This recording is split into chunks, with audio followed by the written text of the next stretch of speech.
Bom, boa tarde a todos. Para quem não me conhece, primeiramente, antes de começar a me apresentar, quero agradecer o Renan e essa relação, não vou falar conturbada, né, mas é um pouquinho estranha de aluno, professor, concorrente em alguns casos. Não mais, né? Não mais. Tá certo. Tá agora no Itaú.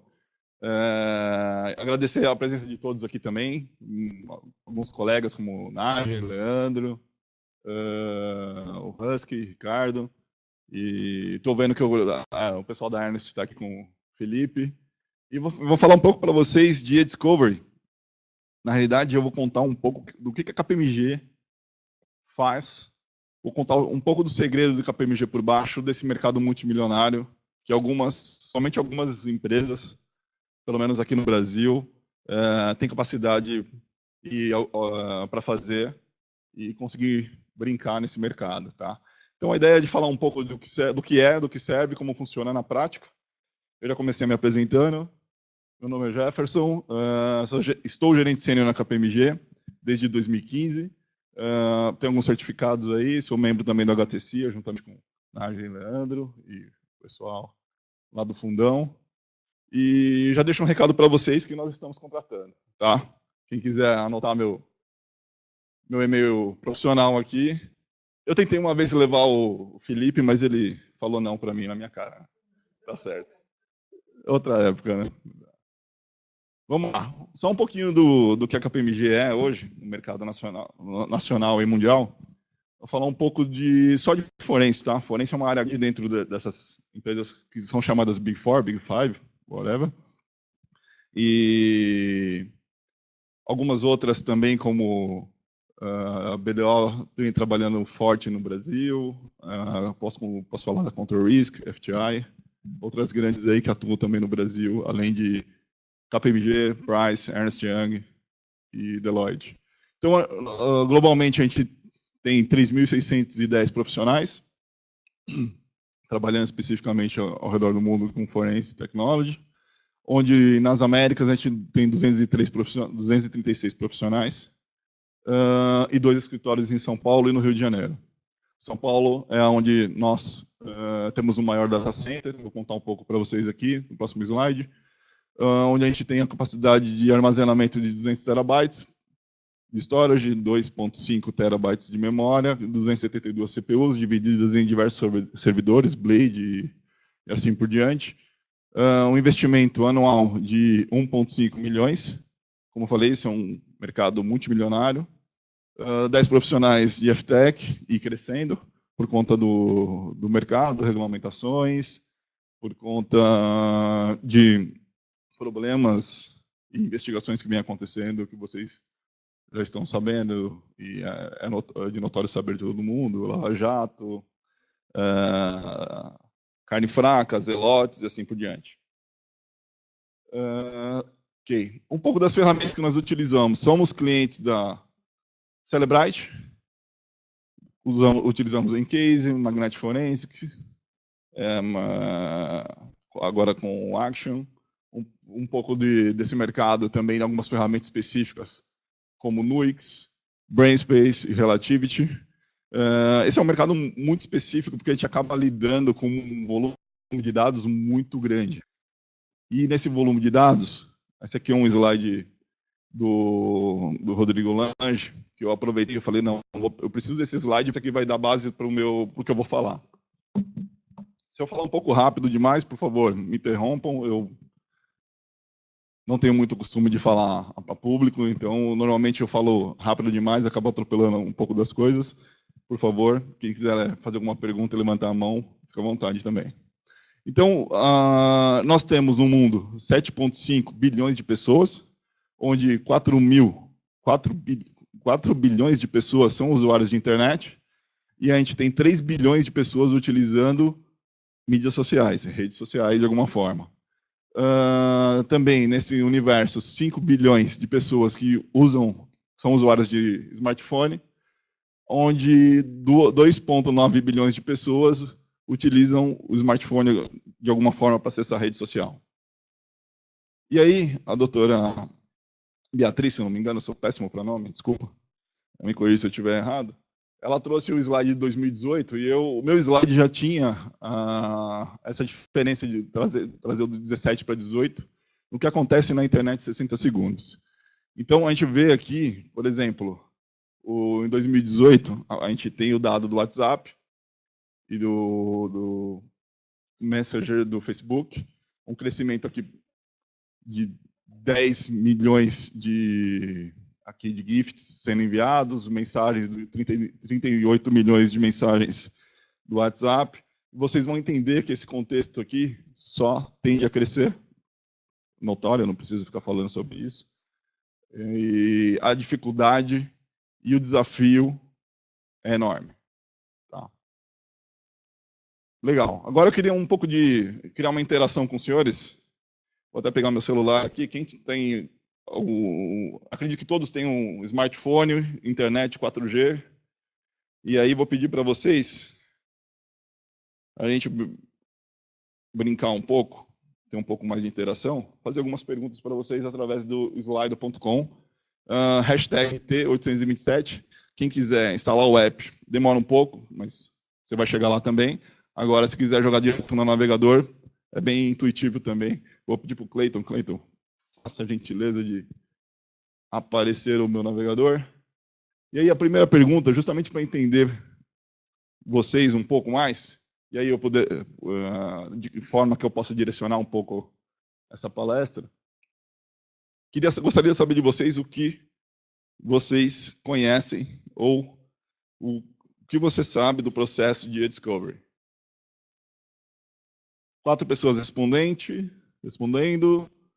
Vamos ver, 9. Vamos lá, senhores. Vamos lá aqui 60 segundos. Tem bastante gente aí que já ouviu falar, sabe o que é. Uma galera, 19% nunca ouviu. Pessoal do online, estão me ouvindo bem? Gostaria que vocês também participassem. Apesar de não visualmente conseguir identificá-los, mas, por favor, fiquem à vontade aí. Mais 30 segundinhos. Que legal. Bastante gente sabe o que é. Temos um empate técnico ali, segundo o Vox Populi, entre o ouvir falar e o não. Legal. Legal, obrigado. Eu vou passar para a próxima pergunta, vamos lá. Já que tem bastante gente, pelo menos aqui, metade do público sabe, já ouviu falar o que é, eu vou soltar a próxima pergunta.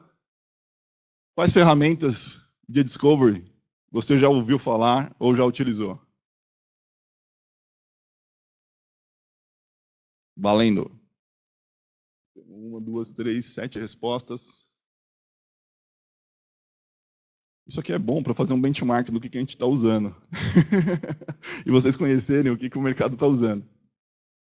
Olha lá, temos o Brainspace, Concordance, outros ali também, hein? 33%. Pode ser muita coisa dentro de outros ali. FTK Discovery. Mais 15 segundos. Vamos lá para fechar.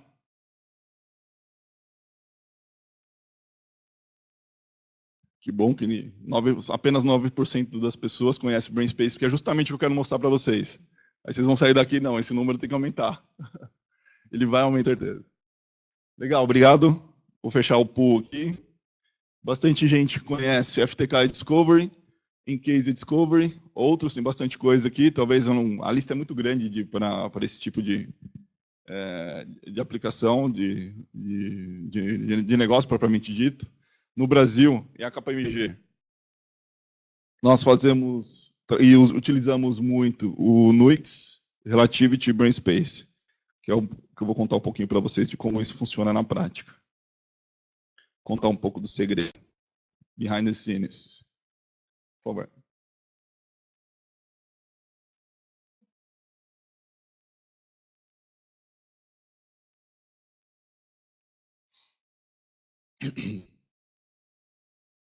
Isso. Então vamos lá. O que é Discovery? Começar só conceituando para todos. Próximo slide. A gente pode considerar que e-discovery, ou o processo de electronic discovery, é um processo de obtenção tratamento de dados, indexação, classificação e revisão de dados de informações eletrônicas com a intenção de utilizá-las num processo judicial, num litígio, como forma de ou se defender de uma acusação ou de efetivamente estar atrás de um pleito de alguma informação ou de alguma solicitação judicial. Por quê? Discovery, de onde ele nasceu, de onde ele saiu. O Discovery, ele nasceu uma necessidade depois de 2006, com a SOX, a Lei Sarbanes-Oxley, que foi promulgada nos Estados Unidos depois do evento da Enron, lá em 2000, e trouxe bastante leis, regras, regulamentação para o mercado de TI, para o mercado financeiro, principalmente. E aí sentiu-se a necessidade de criar uma nova lei que as empresas tivessem a obrigatoriedade de entregar os seus papéis de trabalho, suas documentações no período dentro do prazo e de uma forma, como eu posso dizer, com a acuracidade bem certificada. E aí nasceu a eDiscovery Law, 2016. Para que serve? A eDiscovery nos auxilia quando nos deparamos com grandes volumes de dados, em litígios, investigações corporativas complexas de fraudes, desvio de dinheiro, corrupção, lavagem de dinheiro, para atender um grande número de revisores. Então, aqui é o primeiro paradigma, você está atendendo a revisores, você não está atendendo mais só a peritos. Principalmente quando você fala de comunicações de e-mails corporativos ou documentos de rede, e você tem pouco tempo para analisar e precisa diminuir esse volume para que você consiga atingir o seu objetivo no menor tempo, no menor prazo, de forma que você, consequentemente, gaste menos. Mas aí você pode perguntar, pô, mas isso não é computação forense? Sim. Esse é o slide mais importante que eu tenho para apresentar para vocês. E eu vou conceituar computação forense e eDiscovery. Vocês vão ver que a computação forense está contida dentro do processo de eDiscovery. Então vamos lá. Do lado esquerdo, no meu esquerdo aqui, quem tiver online, talvez... Não, quem tiver online vai ter ser esquerdo também. Estou olhando de frente, lógico. Coleta e preservação. Quais são os processos? O que acontece ali dentro? Você tem a coleta e preservação por peritos de TI.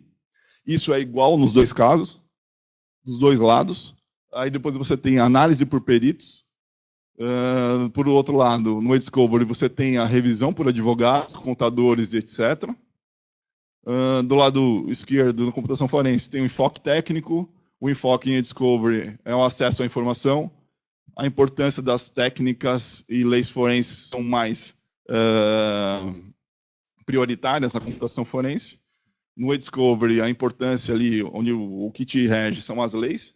Não que as leis não estejam contidas na computação forense, mas assim, normalmente o usuário do eDiscovery ele está seguindo leis específicas e controles específicos para os assuntos que estão sendo abordados. Os times na computação forense são orientados à capacitação técnica, então, profundo conhecimento técnico de como funciona uma rede, servidores, Linux, Unix, sistemas operacionais diversos, sistemas de arquivos e assim por diante. Do lado do eDiscovery, a gente tem a preocupação maior é a disponibilidade de acesso, times de grandes revisores. Quando a gente fala revisores, quem podem ser os revisores? Podem ser as próprias empresas que trabalham ajudando os advogados, que aí, no caso, são empresas como KPMG, ou Deloitte, Ernst Young, e assim por diante. Ou então, efetivamente, o time dos advogados, e aí a gente tem grandes escritórios em São Paulo, que atuam com frente ao cliente final, e a gente faz somente o apoio a esses advogados. Tá? O foco na computação forense são os metadados e nos arquivos de e-mail. Desculpa, arquivos e e-mail. Na eDiscovery, o foco é o conteúdo e não muito metadados, não importa muito de onde veio. Como é que chegou essa comunicação? Lógico, não nesse momento, mas no próximo momento isso vai ser aprofundado, mas no primeiro momento o revisor ele não quer saber se isso aqui está se é uma comunicação que estava no data carving, você precisou fazer data carving para levantar aquela informação. Então, aquela informação, ela não importa muito de onde ela veio no primeiro momento. Então, qual é o fluxo ali na computação forense? Coleta, preservação, análise, apresentação e, consequentemente, testemunho. No Edscope, coleta, apresentação, pré-processamento e hospedagem. E aí depois vem a armazenagem disso de forma disponibilizada. Electronic Discovery, Reference Model, o modelo de referência, o framework foi criado para suportar e para tentar organizar de uma forma corporativa, onde empresas, fornecedores entendem com esse problema, na verdade com essa novidade dessa lei, pudessem trabalhar de uma forma integrada e pudessem seguir uma norma, um framework que fosse atender a todo o mercado. Então, ela é uma associação formada por consumidores e fornecedores que visa criar as normas e diretrizes desse mercado. E o EDRM publicou a primeira versão das etapas do Discovery em 2006. Então, a gente tem aí mais de 10 anos no mercado. Esse aqui é a cara do EDRM, muito mais simples. Se você entra no site hoje, edrm.net, é um pouco mais complexo, porque ele trabalha um pouco melhor a informação de a primeira fase, aqui, a primeira etapa de Information Governance. O que tem na Information Governance? Toda a governança do cliente relativa às informações que ele deveria tomar conta. Então, essa primeira fase aqui, entende-se que o cliente final ele tem uma certa maturidade da governança dos seus dados. Após isso, a identificação. Vem depois da identificação dessas evidências, de onde estão as informações. É uma etapa onde você discute com o cliente, senta para falar um pouco do projeto, e aí você descobre que os dados estão na nuvem, não, estão no celular, esses custodians, conforme a gente costuma dizer, eles utilizam celulares, telefones corporativos, normalmente, utilizam notebooks ou então desktops, e aí você identifica o que efetivamente as pessoas que estão sendo investigadas utilizam para poder fazer essa parte de identificação. Depois vem a preservação. Eu vou entrar em detalhe em cada uma mais para frente, bem rapidamente, mas aqui é um macrofluxo para vocês entenderem. Então, a identificação, já falei para vocês, potenciais fontes de dados. E aí a gente tenta determinar o que é o escopo, a abrangência, a profundidade dessa investigação. O ESI também ele é chamado aqui de Electronic Storage Information, é onde efetivamente a informação está armazenada, e a referência do EDRM, ele chama a informação de ESI, só para contextualizar vocês.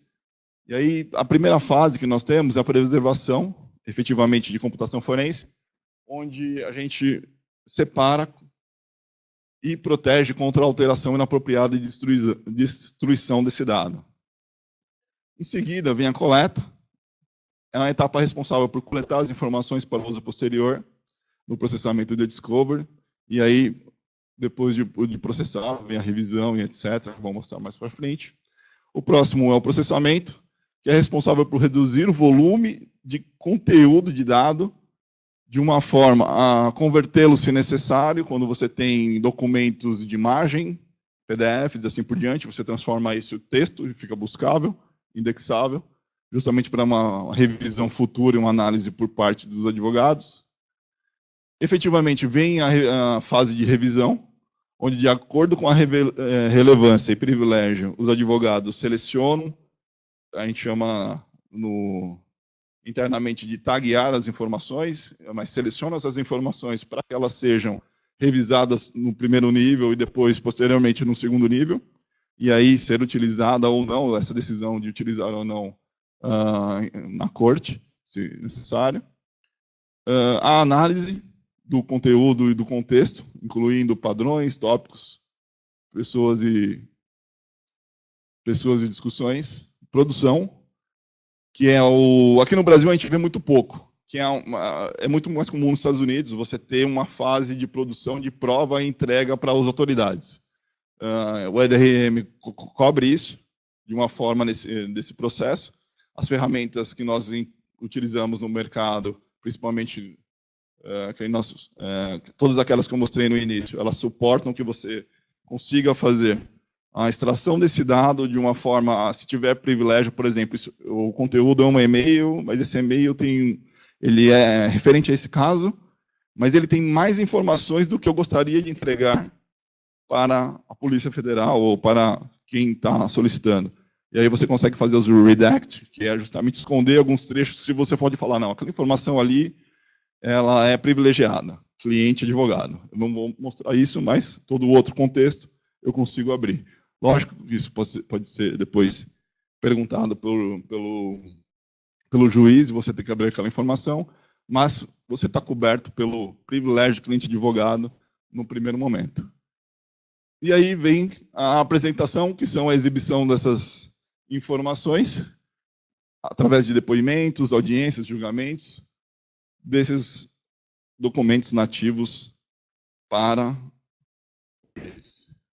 Então, o eDiscovery, nada mais, nada menos, busca a redução e agilidade na busca de dado. Aquele dado importante que você precisa reduzir, se você não sabe como chegar, você não sabe, por exemplo, quando tem um conluio numa empresa, você não tem um cara que está fraudando, você tem um grupo de pessoas que possivelmente estão fraudando ou fazendo alguma coisa que não é muito legal. E aí a gente tem o universo de dados disponíveis, o que a gente coletou de dados, os dados que efetivamente foram revisados e sobra-se os dados que são relevantes para aquela investigação. Aqui um pouco do como a KPMG faz isso. Plataformas de processamento que a KPMG usa, e aí como a gente cria esse funil. Então a gente passa pelo in-case, faz a coleta e preservação, in-case, recovery folders, a gente faz DNIST, que é justamente o processo de entender e identificar informações que são não relevantes, por exemplo, o NIST, o National Institute Standard Technology dos Estados Unidos, ele tem uma tabela de hashes de documentos que são conhecidos, são conhecidos, e a gente confronta isso com a nossa base de dados. Para quê? Para tirar lixo fora, tirar o que é EULA, o que é executável, o que é software que não vai trazer algum ganho, alguma referência legal aqui para a investigação. Obrigado, Coitão. E aí, depois desse processamento, a gente cria um LEF. Esse LEF, Logical Evidence File, vai para o NUIX. Dentro do NUIX, a gente faz toda a parte de processamento, onde a gente leva em consideração a deduplicação de dados. Essa deduplicação de dados ela é feita de duas formas. Uma, batendo hash. Então, a gente cria-se o hash por documento. A gente identifica quem são os duplicados, que são efetivamente o hash bate. E depois tem um conceito que existe de near duplicates, que são aqueles, por exemplo, e-mails que você tem parecidos, mas o hash não bate porque alguma informação ou no cabeçalho do e-mail não está batendo, e aí não vai bater efetivamente no final, mas que o conteúdo dele, por exemplo, é 90% ou 98% igual ao anterior. Então você tem os near duplicates aí. Depois ele vai para o Relativity, que é uma plataforma que eu vou apresentar com alguns slides para vocês, e onde acontece a maior parte da revisão por conta dos advogados. É uma plataforma user-friendly, onde os advogados podem utilizar essa plataforma e de forma remota, né? Não precisa estar dentro do... É uma plataforma web, não precisa estar dentro do escritório, ou do escritório do cliente, ou da KPMG, e consegue fazer as suas considerações, anotações, primeiro nível de revisão, segundo nível de revisão e assim por diante.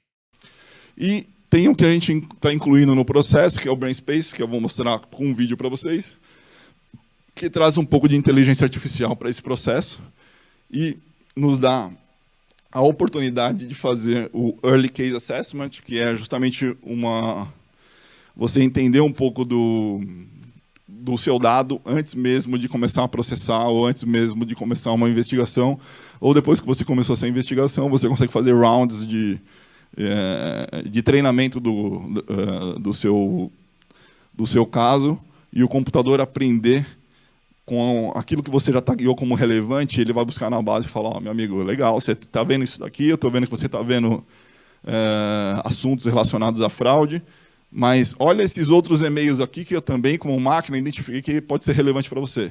Então, a gente coloca o conceito de inteligência aí, artificial para ajudar os advogados nesse caso. O que acontece na vida real, na KPMG, internamente? O entendimento do caso, tudo parte de uma reunião, a gente vai entender o caso, ele vai contar o que é para a gente, como funciona, e quais são as suspeitas, se é decorrente, se a necessidade é decorrente de uma investigação corrente, Lava Jato, Zelotes e assim por diante, ou se é uma denúncia interna, e aí a gente vai identificar quem são essas pessoas nessa reunião. Próximo passo, marca-se a coleta desses ESIs, sejam eles computadores, e-mails na nuvem, ou exchange local, e etc. Identificamos se essas pessoas utilizam os celulares corporativos. É bom lembrar que nós, como empresa privada, não temos o poder de polícia. Então, a gente normalmente não chega com um mandato judicial, a gente chega com quem contrata nosso serviço é a própria empresa ou os advogados por intermédio dessa empresa. Então, nós não pegamos informações que são de cunho privilegiado. Por exemplo, eu não pego para fazer uma coleta celulares que são privados, que são utilizados talvez para uso empresarial, mas que o próprio usuário comprou.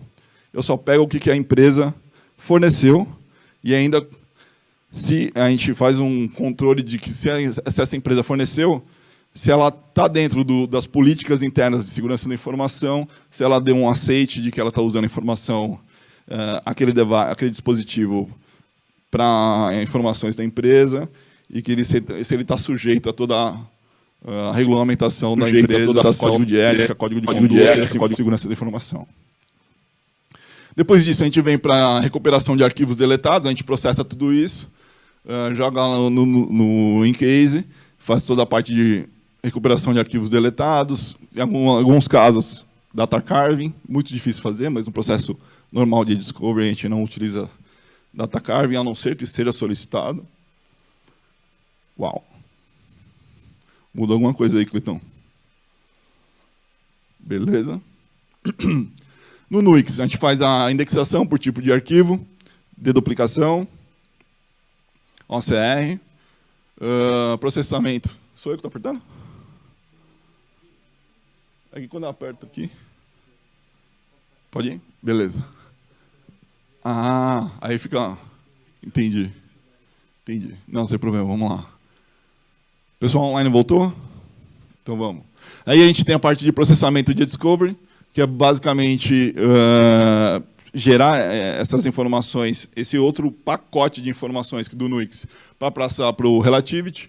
E aí a gente começa, efetivamente, a disponibilização desse dado para os revisores, que são os advogados, são as pessoas que participam da investigação, para fazer os seus filtros de buscas e os seus relatórios. Esse é um macrofluxo bem simplificado. Acho que eu fiquei sem o... Aí. Bem, simplificando mais ainda, coleta, recuperação de dados, processamento de dados e disponibilização. E um pouco do que acontece aqui de uma forma mais amigável, tudo aquilo que eu contei para vocês. Então, vem a necessidade, a gente identifica os arquivos digitais, coleta essas informações, processa no in-case, gera um container, vai para o Nuix, deduplica. Tem uma base de 120 GB nesse exemplo, 80 duplicado, 40 GB de arquivos originais, seguem adiante, processamento, descarte, base final, aplicação de palavras-chave, e aí vai para o Relativity. Basicamente isso aqui. Basicamente, coisa simples, demora... A expectativa é muito engraçada, porque acontece. Quando a gente entra num tipo de projeto desse, o cliente nos contrata, normalmente são advogados, eles falam, a coleta vai ser amanhã, e aí amanhã, por exemplo, segunda-feira, terça, os dados vão estar disponíveis, né? Eu olho para a cara deles, vai. Você não sabe o que eles vão passar para estar disponíveis, mas não... Cara, esse processo aqui leva, no mínimo, 24 horas. 24 horas, assim, de trabalho, não são 24 horas corridas, né? Porque a gente precisa dormir de vez em quando.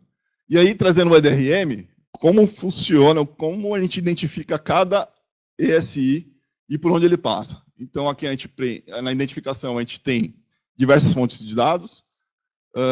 Na parte de preservação, parte de coleta, a gente utiliza bastante celular Cellebrite. A gente só utiliza Cellebrite. E a gente tem o Falco Forense para nos ajudar, que é um dispositivo de duplicação muito legal, rápido, nos ajuda bastante em campo.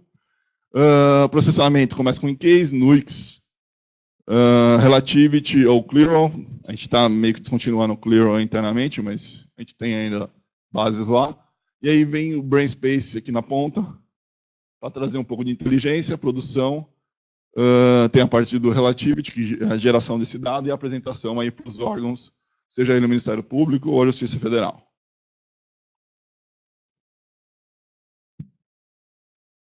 Perdi o mousezinho. Opa! Cara do Relativity, para quem não conhece. Esse aqui é um caso Gold, Salt and Pepper, que é justamente da Enroll, para não trazer dados de clientes ativos. Então, o que a gente tem aqui? A lista de custodiantes, os ESIs, o file servers que foram coletados, outros documentos estrangeiros, transcripts que foram relatados por pessoas e foram redigidos. E aí a gente tem aqui, efetivamente, os documentos para a investigação. Notem que a maioria dos documentos são documentos de e-mails, Word, porque justamente o foco no Discovery é entender e utilizar as informações que estão na frente do usuário, né, do User Experience. Depois que eu abri um documento, como é que ele aparece para mim? Para quem não teve curiosidade de ver, basicamente assim, esse é o viewer do Relativity. A gente pode abrir o nativo clicando em Native, ou então na imagem, e aí trazer esse cara para ver o stack de text dele. Nessa aba lateral, onde vão ficar os comentários, os logs de quem efetivamente trabalhou. Então, ele traz todo um tracking dessa investigação para que os nossos clientes, que são basicamente os advogados e investigadores, utilizem de uma forma visual muito mais simples.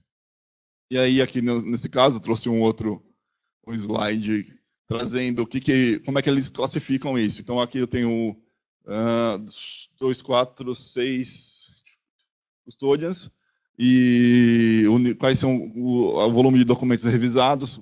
Muitos deles são não relevantes, poucos relevantes, e alguns unreadable aqui, no Rui Ribeiro. Que pode acontecer também. Por mais que eu passe todo o filtro, eu ainda tenho documentos que não são legíveis. E aqui eu tenho um vídeo que eu vou narrar para vocês como funciona. Vê se você consegue dar um play para mim, Cleiton. Legal. Basicamente, eu vou logar na plataforma.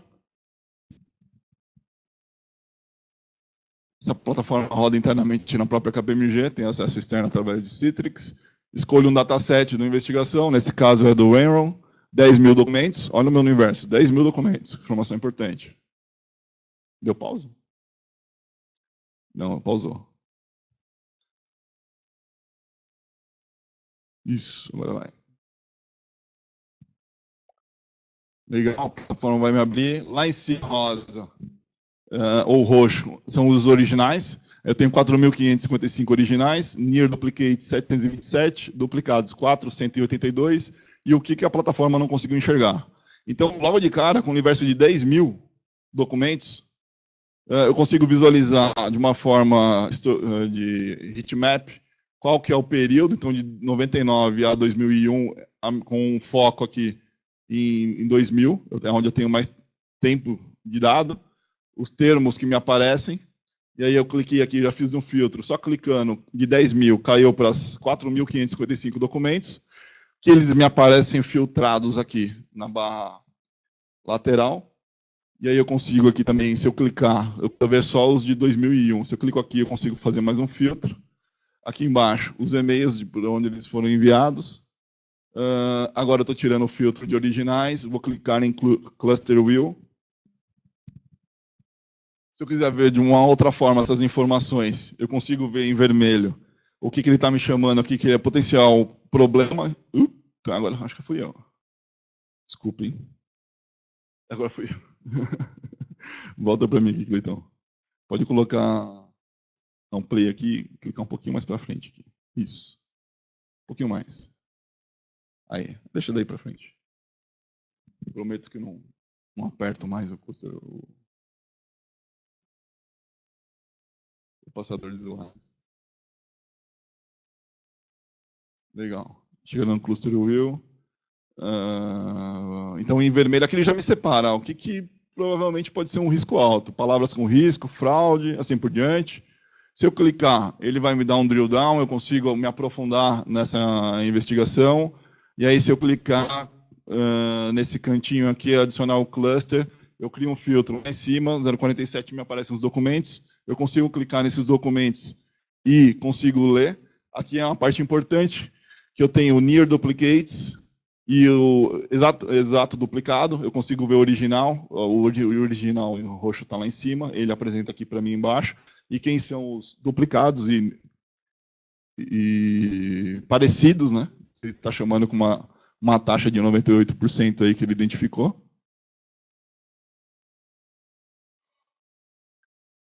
Consigo fazer tag, da mesma forma que eu fiz no Relativity, para identificar se a informação se é relevante ou não.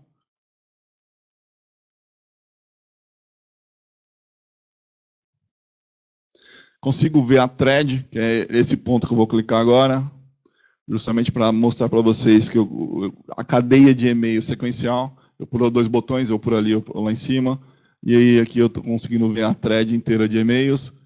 Tem mais coisa aqui para baixo, eu não rodei, e depois vou clicar em cronologia para ver exatamente qual foi o momento que foi enviado. Então, o de cima é o 1, o 2 está aqui no meio, o 3, o 4, os replies dessa informação. Voltando no cluster view, se eu tiver com aquele controle lá em cima, eu consigo ver a informação que está filtrada. E aí eu vou para comunicações e conversações.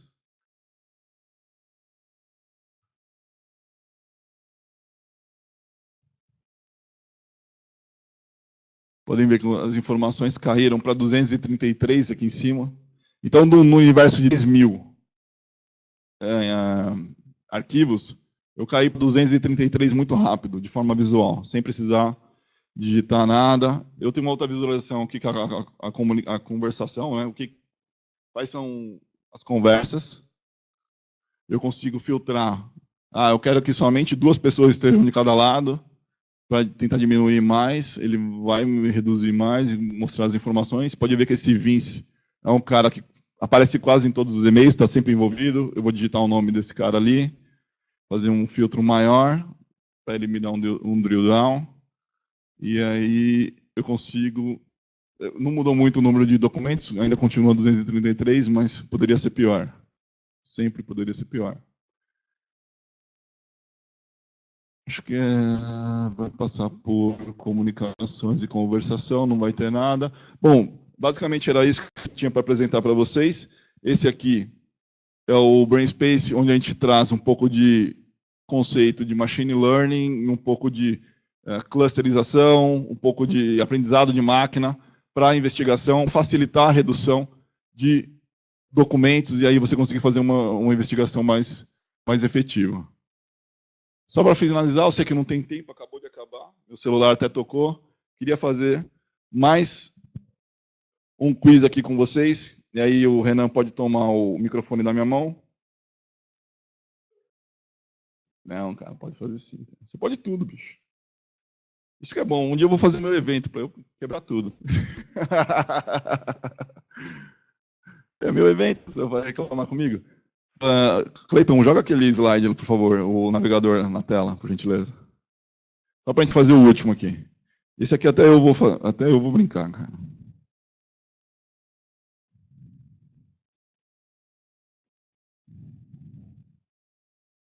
Vou dar um F5 aqui. Display full screen. Tá ficando bom, hein, Cleitão? Aí, na opinião de vocês, quais são os desafios do processo de discovery? Eu vou digitar um primeiro aqui. É um campo texto aberto de nuvem de tags. Quem tiver online, por favor, qual a opinião de vocês? Qual é o desafio maior no e-discovery ou nas investigações que vocês vêm enfrentando? Volume de dados, preço de software, muito caro, verdade. Concordo plenamente. Volume de dados ganhando notoriedade aí por conta do... Já temos 4 respostas. Eu acho que é um dos grandes aí problemas. Esse mercado, como eu falei para vocês, é um mercado multimilionário, muita gente ganhando dinheiro, mas poucas empresas efetivamente ganhando dinheiro, porque ela fica reduzida, pelo menos no Brasil, a essas empresas que eu citei para vocês, que têm poder para comprar esse tipo de ferramenta. Ah, agora ficou bom. Minha nuvem de tag está funcionando, cara. Tá bonita. Obrigado, senhores. Agradeço a oportunidade. Se tiver perguntas, por favor, fique à vontade. Vou passar aqui para o Renan. Dúvidas? Por favor. Eu não vou até aí, dá um gritão, velho.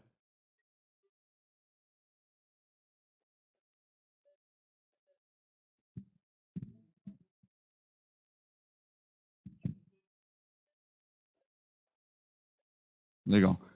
A pergunta do nosso... Desculpa, o seu nome? Peterson era justamente... É o cara da impressora, o Peterson. Ele está perguntando, me corrija se eu estiver errado, o que eu, como eu defino quando a necessidade do cliente é discovery ou investigação forense. Isso a gente descobre, Peterson, quando a gente vai para campo e tem a conversa com o cliente. A gente vai com o cliente, conversa com ele, a gente entende que o problema é de fraude, ou é um problema de corrupção, ou é um problema legal que a empresa está sendo acusada, e assim por diante. E aí, nessa reunião, a gente identifica, tá, mas quem você acha que são os possíveis envolvidos? Quais são o envolvimento? E aí, normalmente, o cliente já está com o advogado. E aí o advogado fala, não, a gente vai só olhar e-mail. Sempre começa assim, não, a gente só quer olhar e-mail. A gente fala, pô, mas olhar e-mail, você não está olhando a máquina dele, você não está olhando o WhatsApp, você não está olhando o celular, você não está olhando nada. Você acredita mesmo que essa fonte é confiável? Por sua conta e risco. E aí a decisão ela acontece muito mais pelo lado do cliente. A gente mostra para ele o que é. E aí, lógico, entra no nosso lado consultivo de que é uma fraude de boleto. Cara, fraude de boleto não é discovery. Logo de cara você fala, não, peraí. O negócio é mais profundo, é nessa máquina específica, a gente vai saber, vai procurar saber mais informações desse boleto, mas aí é uma coisa mais aprofundada. Então, meio que nessa primeira conversa, a gente já tem a decisão e já consegue mostrar para o cliente de uma forma factível, mas no final é ele que decide. Tá? Mais alguma pergunta? E normalmente, quando quem contrata o nosso serviço, cara, não é o serviço, desculpa, não é o cliente final, são os advogados. Os advogados já vêm com essa, ó, a gente quer fazer uma investigação, vou coletar 10 computadores ou vou pegar todos os e-mails da empresa, são 20 e-mails de pessoas diferentes, e a gente tenta participar, não, mas você precisa de 20? Você precisa desse número todo de pessoas? Porque acontece, isso vai gerar custo, primeiro, tempo, e você talvez não seja tão assertivo. Então a gente tenta focar e direcionar da melhor maneira possível. Beleza? Perguntas? Não tenho brindes, mas tenho emprego se vocês quiserem, tá?